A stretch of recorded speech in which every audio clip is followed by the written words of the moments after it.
Os gregos morreram, Aristóteles morreu, e o pensamento grego foi pouco a pouco sendo substituído por um outro jeito de pensar a vida, o homem, o universo. E esse outro jeito também tinha um grande líder, um grande mestre espiritual, chamado Jesus. Jesus nasceu em Nazaré, 350 anos depois de Aristóteles. Aristóteles, você sabe, era grego, estudou na academia de Platão. Jesus era judeu e se formou no judaísmo. Aristóteles tornou-se um subversivo na academia. Jesus tornou-se um subversivo no judaísmo. Jesus disse coisas que ninguém tinha dito antes. E Jesus, grande sábio que era, respondeu à nossa pergunta: o que a vida tem que ter para valer a pena? E a resposta de Jesus é impactante até hoje. Por mais que vivamos numa sociedade de cultura cristã, a resposta de Jesus, quando anunciada com clareza, produz extraordinário impacto nos espíritos de quem ouve. O filé mignon da vida, a vida que de fato vale a pena, é a vida assumidamente dedicada ao outro. Isso é absolutamente incrível, sobretudo para nós, acostumados a ouvir que o sucesso da nossa vida tem a ver com o nosso próprio ganho, com a nossa própria riqueza, com o nosso próprio conforto, com o nosso próprio poder. Jesus dirá mais ou menos o contrário. O filé mignon da vida, aquilo que fará de você um vivente feliz, é a entrega, é proporcionar, é alavancar, é permitir que o outro viva melhor do que viveria se você não existisse. É permitir que o outro sorria o sorriso que, se você não fosse, ele não sorriria. É permitir que o outro sinta a alegria que, se você não estivesse, ele não sentiria. E aí sim, você terá vivido vida boa, vida que valeu a pena. Lição de Jesus.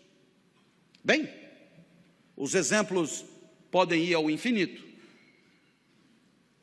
Basta que alguém que você ame fique doente, para que você gaste num único cheque tudo que tinha guardado para si. E aí você descobre rápido o que vale mesmo na hora de viver. A minha filha Natália é a mais nova dos meus filhos, tem 13 anos hoje. Quando tinha 4, foi acometida de gravíssima doença, rara no Ocidente. Síndrome de Kawasaki, um vírus letal. Funciona mais ou menos assim. Esse vírus só aparece em crianças de 4 a 6 anos. Esse vírus, se desincubar, mata a criança na hora. Mas tem uma vantagem. Se ele não desincubar por 2 anos, ele acaba morrendo. E a criança está definitivamente curada. 2 anos só. 2 anos esperando. Eu olhava para minha filha na UTI e eu me dizia: por que não troca? Eu fico no lugar. A vantagem é óbvia. Eu fico aqui e a criança fica livre disso. Como não estava dando certo, eu fiz proposta irrecusável. Pegue 20 crianças com isso. Ponha os 20 bichos em mim e liberte as 20 crianças. Agora a vantagem é mais do que óbvia. Não esqueça de pôr a minha filha no meio.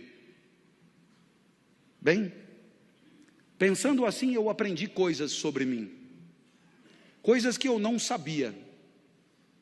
Eu aprendi que para mim a vida não era o bem de maior valor.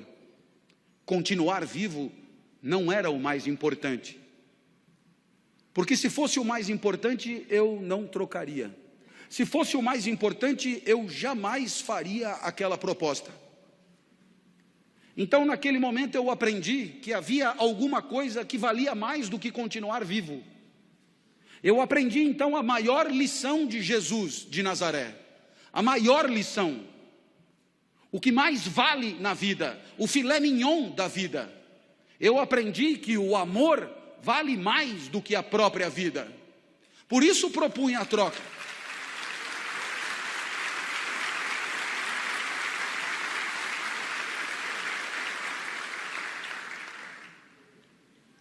Mas é claro que por onde você andar, você encontrará o mesmo fenômeno. Pessoas desesperadas lutando para diminuir o sofrimento de quem sofre. Na Boate Kiss em Santa Maria, nos desmoronamentos em Petrópolis e Teresópolis, nos incêndios em São Paulo, pessoas completamente despreparadas se atiravam no perigo em nome da proteção da vida alheia. Você encontra isso por onde você andar. Para desdramatizar, minha filha completou 13 anos em maio, e ela virou para mim e falou: papai, ela está completamente curada, portanto, e ela falou: papai, eu queria comemorar meu aniversário em casa, queria mostrar minha casa para os meus amigos, você deixa? A minha filha sempre pede tudo para mim, porque de mim ela sabe que ela tira tudo que ela quer, depois ela só comunica à mãe. Eu já falei com o papai e ele já deixou. Vieram 39, subiram no mesmo elevador, invadiram o apartamento no mesmo segundo. E quando eu vi aquele enxame de criança entrando em casa, me lembrei de uma poetisa búlgara que dizia mais ou menos assim: criança pequena é como água, ocupa todos os espaços. Eu me tranquei no quarto, mas a poetisa tem razão, todos os espaços. Papai, queremos brincar aí também. Minha filha, para onde você quer que eu vá? Você não gosta tanto da padaria? Vai para a padaria e espera lá, leva o celular que eu te aviso. E aí eu te pergunto, que espécie de idiota passaria 3 horas de sábado numa padaria, esperando que uma criança o autorize a voltar para sua própria casa? Esse idiota somos todos nós, não somos? Que um dia percebemos que o sorriso da criança amada vale qualquer padaria. Minha filha me autorizou a voltar, e quando eu cheguei em casa, porque ela é muito legal, ela virou para mim e disse: papai, muito obrigado por ter deixado, eu me diverti muito. Eu sou emotivo, rapidamente as lágrimas brotam, e ela continuou então inapelável: eu queria te dizer mais uma coisa, eu adoro ser sua filha. Nossa, eu para ouvir aquilo passaria uma semana na padaria.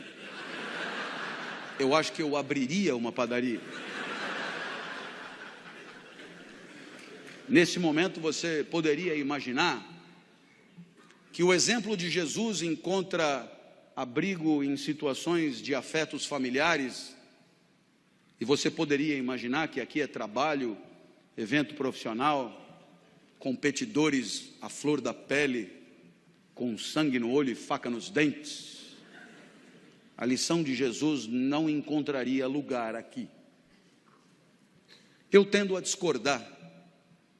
Há 30 anos, como professor universitário, me perguntam por que escolhi essa profissão. E eu costumo brincar dizendo que Jesus explica.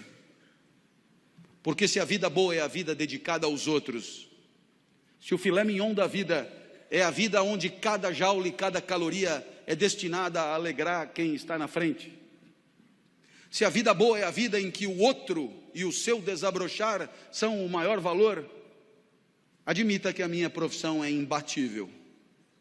Tudo é pelo aluno, é para o aluno, é em função do aluno. É o aluno que aprende, é o aluno que se forma, é o aluno que se capacita, é o aluno que se prepara, é o aluno que se posiciona no mercado, é o aluno que volta para você depois que está trabalhando para continuar estudando. Tudo é por ele, cada aula preparada, cada livro escrito, cada ensinamento dado é para que ele possa pensar melhor e viver melhor. Nada volta, nem salário tem. É evidente que é pelo aluno. Mas eu falo do professor a título de exemplo. Todas as demais profissões podem ser assim. Quando o médico volta para casa à tarde e às 4 da manhã é acordado, ao se levantar, ele talvez ganhe mais do que o professor, mas não é por causa disso que ele levanta. Nem ele, nem o dentista, nem o advogado, nem o psicólogo, nem ninguém. E aí eu costumo dizer, disse até uma vez num evento de mídia que depois na internet atravessou o país, que trabalhar é quebrar o galho de alguém. Trabalhar é quebrar o galho de alguém com conhecimento de causa. Trabalhar é quebrar o galho de alguém com formação. Trabalhar é quebrar o galho de alguém com método, com expertise, com protocolo. Mas trabalhar é, antes de tudo, quebrar o galho de alguém. Feliz daquele que consegue enxergar na alegria do outro o resultado das suas ações, do seu investimento, da sua dedicação e do seu empenho. E é evidente que alguém como você, que trabalha com um valor maior de felicidade, que é a segurança, é evidente que alguém como você tem claro no seu espírito que se você se empenha por progredir, por ampliar seus negócios, por servir ao maior número de pessoas, muito antes do que pensar no próprio enriquecimento, muito antes de pensar no próprio acúmulo de recursos, muito antes de pensar na própria fatia de mercado, muito antes de pensar em si, você sabe o quão bem você faz às pessoas que bateram a sua porta. Você sabe o quanto as pessoas confiaram em você para bater a sua porta. Você sabe o quanto as pessoas que não dominam o setor como você domina, confiaram em você para entregar a você a segurança daqueles que ela mais ama, seu maior tesouro, seu bem mais precioso. E você enxerga isso, entende a responsabilidade que é a sua, e sabe que a tua maior responsabilidade não está na simples ampliação dos teus negócios, mas está na proteção daqueles que acreditaram em você, na proteção daqueles que em situação de não defesa, de situação de insegurança, vieram bater a porta e confiaram nos serviços que oferecem. Portanto, você entende que só isso dará a você a dimensão do sentido do trabalho, o sorriso do outro, muitos outros, mas muitos outros, famílias inteiras, enorme quantidade de gente que sorri um pouco mais, por se sentir um pouco mais seguro. Aí está o sentido do seu trabalho. O resto é tabela, números, gráficos, de frieza impiedosa, e que pouco ou nada justificariam o seu empenho extra, a sua dedicação extra, porque é exatamente olhando no olho daqueles que confiam em você, que você se sente importante, e não contribuindo com números frios e porcentagens que nelas mesmas nada querem dizer. Essa é a lição de Jesus de Nazaré. Até porque você um dia vai perceber que não precisa jantar 5 vezes na mesma noite. Jante só 4. Vai fazer bem para você. E você terá gente feliz do lado, gente que não ia comer, te fazendo companhia.